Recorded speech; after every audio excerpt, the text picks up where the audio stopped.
আনন্দ, কিন্তু এই দুটোর ভিতরে আপনার কাছে মূল্য সবথেকে কোনটা? তাড়াতাড়ি বলেন।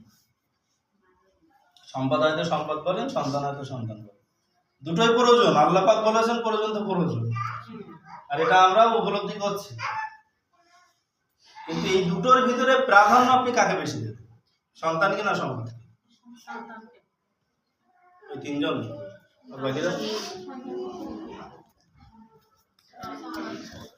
মুখে তো বলছেন সন্তানকে, পড়াশোনা আবার বলেন না যে সম্পদই ভেবে চিনতে পারেন, যেটা আপনার মনে হয় সেটাই বলেন, আপনারা শিখিয়ে দেওয়া কথা বলতে হবে।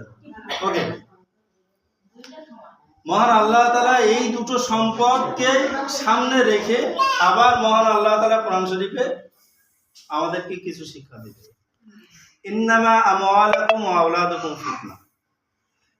এই মাল এবং সম্পদ, মাল এবং